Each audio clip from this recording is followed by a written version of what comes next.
Good morning, সবাই কেমন আছেন? আমি তো বেশ মোটামুটি ভালোই আছি। আজ আর বলব না যে সকাল সকাল সমস্ত কাজকর্ম সেরে সোজা স্নান করে নিয়েছি। তবে হ্যাঁ, আমার স্নান হয়ে গেছে। আজ একটুখানি দেরি হয়ে গেছে। যেহেতু আজ ছেলের স্কুলও নেই আর সেরকম কোনো কাজকর্মও নেই।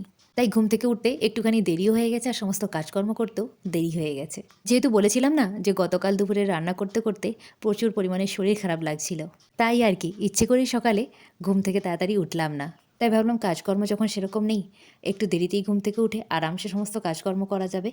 চলুন তাহলে আর কি সকালে জলখাবার খেয়ে সোজা চলে এলাম এবারে রান্নাঘরে। রান্না তো করতে হবে, শরীর যেমনই থাকুক না কেন। আসলে কি বলুন তো, আপনার শরীর যেমন থাকুক না কেন, সংসারের কাজকর্ম থেকে ছুটি তো আপনি পাবেন না। আপনাকে সংসারের কাজটি সেরে রাখতেই হবে। তাই আপনার শরীর যেই পরিস্থিতিতেই থাকুক না কেন। তাছাড়া কি বলুন তো, সংসারের দু একটা কাজও যদি এলোমেলোভাবে পড়ে থাকে না, সেগুলো দেখে আর থাকা যায় না। কখন কাজকর্মগুলো শেষ করে একটুখানি বসবো, হাতে সময় কম লাগুক আর বেশিই লাগুক। আসলে বাড়ির সমস্ত কাজকর্ম করে যদি শুয়ে বসে কাটায় না, তাহলে বেশ মনটা হালকাও হয়ে যায়। অন্তত আর চাপ থাকে না। যাই হোক, রান্নাবান্না আপনাকে মাস্ট করতেই হবে।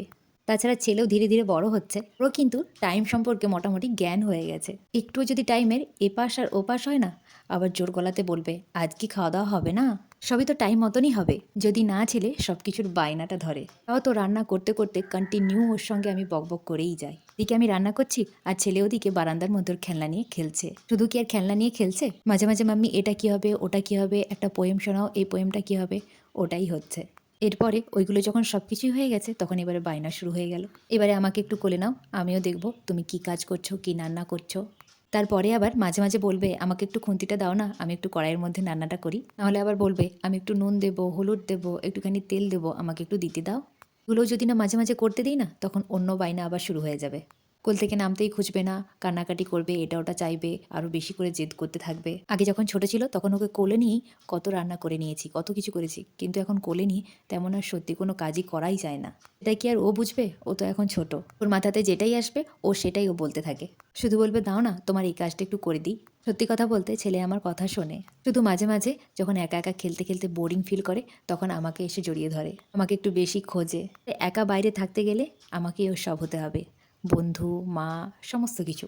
যাই হোক, এবারে ওকে একটু একটা কাজ দিয়ে দিই, দাঁড়ান। এভাবে তো ওকে নিয়ে আর রান্না করতে পারবো না। ওকে এক ঝুড়ি পেঁয়াজ দিয়ে বসিয়ে দিলাম, ও পেঁয়াজের খোসাগুলো ছাড়াতে থাকুক। এদিকে আমার ঠিক রান্নাটা হয়েও যাবে। তারপরে এদিকে সন্ধেবেলাতে চলে এলাম মার ছেলের বরমশাইয়ের ড্রেস রেডি করে নিতে, কারণ বরমশাইয়ের অফিস থেকে ফ্যামিলি পিকনিকে নিয়ে যাওয়া হচ্ছে। তাই ভাবলাম সকাল সকাল তো রেডি হয়ে বেরোতে হবে, তাই আগের দিন সমস্ত কিছুটা রেডি করে রেখে দেওয়াটাই ভালো।